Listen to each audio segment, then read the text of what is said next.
It is possible that you may be poisoning your own mind.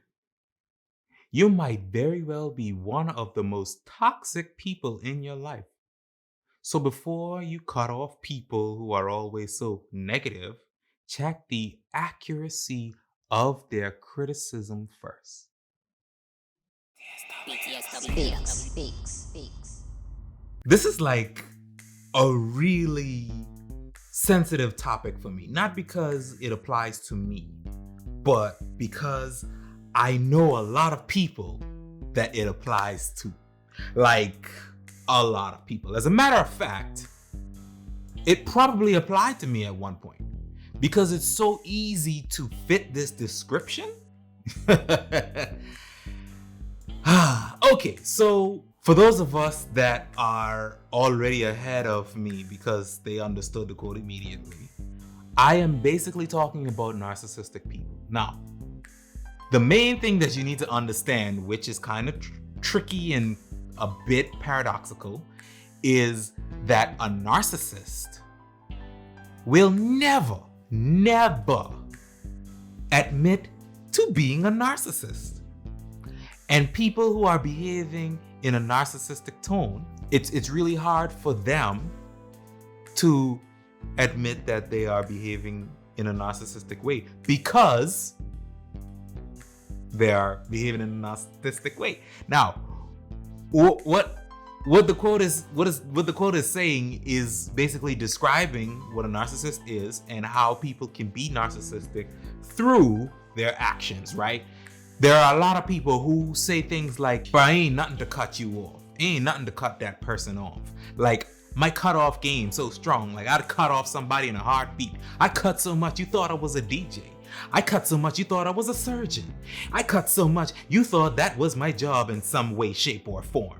Like a tailor or a carpenter or a arts and craft person or a scissors maker." Anyway, what I'm saying is narcissists and narcissistic people tend to justify their actions by putting all of the blame on the other person. Now, when you are a narcissist or when you are narcissistic, you are not humble.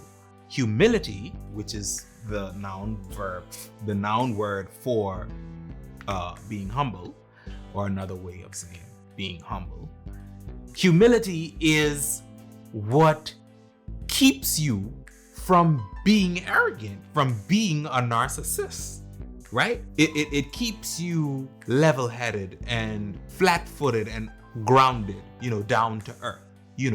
It keeps you from thinking that you are better than other people and that you are never wrong. That therefore means then that every time you cut someone off, every time, I'm talking especially to the Christians, every time you cut someone off, that therefore means that you did something wrong. You should never kick someone to the curb. Even if they are forcing you to kick them to the curb, what you should do, as a Christian anyway, you should remove yourself from the situation. If you feel like you gotta cut people off and you find yourself cutting people off all the time, somewhere in there is fault that belongs to you. And as the quote said at the beginning, you might be poisoning your own mind.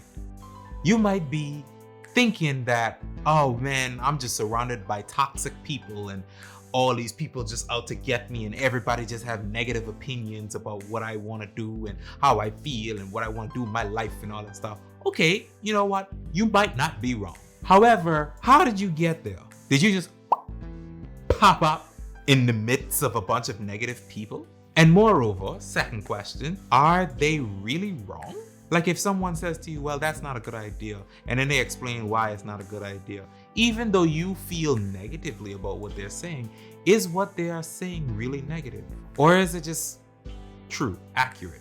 Because here's the thing. People that love to cut people off are also the same people that say, I'm just telling the truth. I'm just telling it how it is. I'm just saying. I did a video about that too. You should go and check it out. But when you say that, you are being the person that you are claiming is negative. You see the paradox? You are claiming to be the person that you said that you don't like, that you don't want to be around. So you cutting off all these people, but what about you? What about you? Sometimes it ain't your friends. Sometimes it ain't your family members. Sometimes it ain't your board members or your employees or your colleagues or whatever. Sometimes it's you. It's you.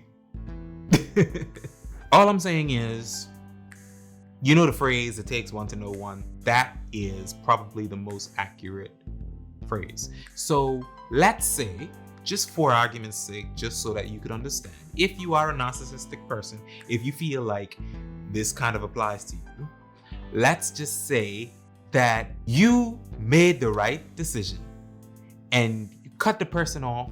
The person was being too negative because they was saying X, Y, and Z and A, B, and C, and you ain't even trying to do the alphabet. So I don't understand what they talking about. We don't understand what the hell they talking about. So of course, yeah, it makes sense. They're being all negative. They just focusing on negative. Man, cut that person off.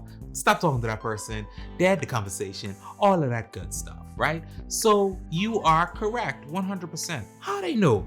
More so, moreover, how do you know? How do you know that it's negative?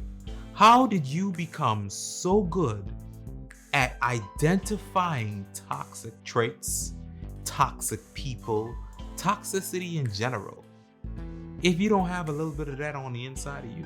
Now hear me out, because I know you're saying, oh, because you know it's everywhere, you can see it all the time. Anybody with two eyes could see. Sure, yeah, that's a really strong point. However, how do you know that you are a human? How do you know that you can drive?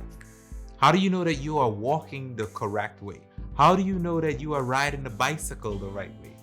How do you know that you are watching the right TV show? How do you know anything without comparing it to something that is the standard of which it's supposed to be? How do you know that the sun is hot if you don't know what hot feels like? You have to compare it to something else that's hot, right?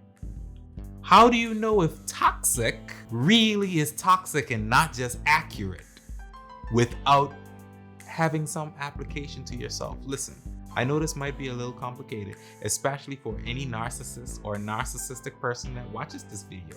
I know it might be a hard concept to accept the possibility that you might be, in fact, a toxic and negative and narcissistic person. It might be impossible for you to accept that reality or that possibility. However, I just want you to consider that there's a chance, just with your logic, the amount of sense that you have, consider that that might be in you too. And not only does it have the potential to be in you, but you might be the most toxic person that you know. They say this in rehab all the time. The first step to solving a problem is to admit that there is a problem. If you still believe that you don't have a problem, but literally everyone around you have a problem, one, you definitely have a problem, but two, the problem is so real that you literally think it's fake. Like people that believe that the earth is flat, even though they've never been to the edge of the earth. But it's up to you. You know, you do you, continue doing whatever it is that you want to do. But just look up the definitions of narcissistic and narcissist, and just, instead of looking at the toxic, the negative comments and all of that, look at the accuracy, and with your own logic, see how accurate it is.